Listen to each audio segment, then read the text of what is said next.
মন্ডলী আসসালামু আলাইকুম। ও আমার প্রান্তীয় ছাদ বাগান ভাই ও বোনেরা, আপনারা যখন বড় গাছ নিয়ে আসবেন এরকম থাকবে, এতে পিপিতে অথবা বড় কোনো ব্যাগের ভিতরে গাছটা থাকবে।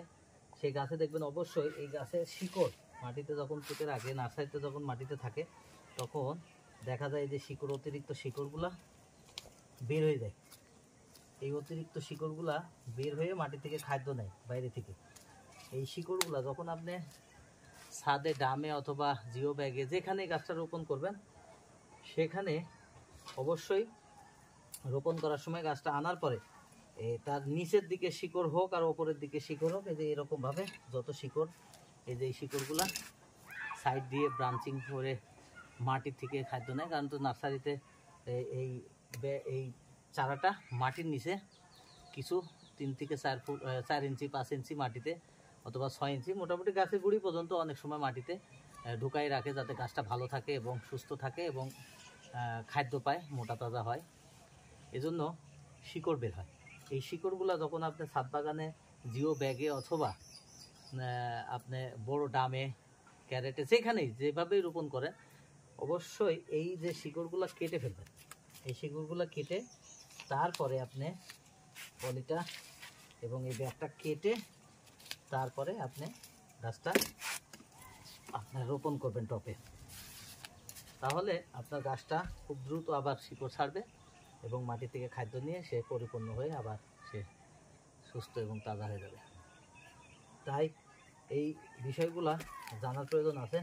আমরা তো অনেকে জানেন, আমরা মনে করেন যে সবাই, যারা জানি না তাদের কাজে লাগবে। অবশ্যই যদি ভালো লাগে ভিডিওটি তাহলে অবশ্যই শেয়ার করবেন এবং আমার চ্যানেলে, আমার পেজটিতে ফলো দিবেন, লাইক করবেন, কমেন্ট করবেন। কোনো কিছু এই বিষয়ে জানা থাকলে অবশ্যই আপনারা কমেন্টের মাধ্যমে ইনবক্সে কমেন্ট করবেন।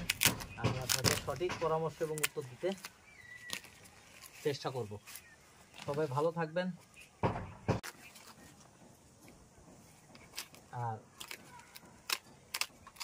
এই যে ইয়েটা কাটার সময় পলিতে থাক, ব্যাগের ইয়ের ভিতরে থাক, যেটার সাথেই মাটিটা থাকুক, খুব আস্তে এবং সাবধানে খুলতে হবে যাতে গাছের গোড়ার মাটি কখনোই ভেঙে না যায়।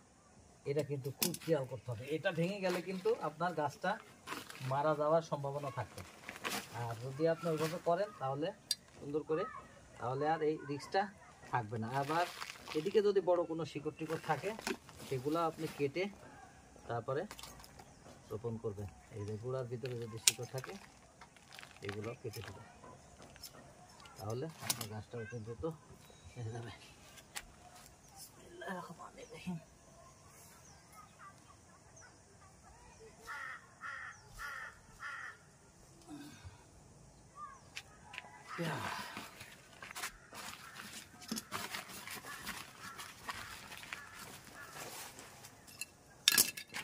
এখন আমি টাইকো কম্পোস্ট দিয়ে দিব।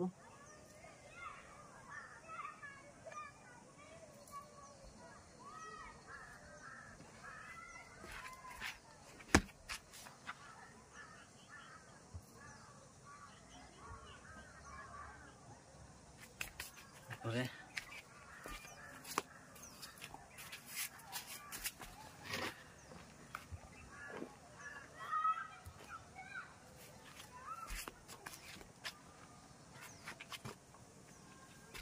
ভার্মি কম্পোস্ট মিশ্রিত মাটি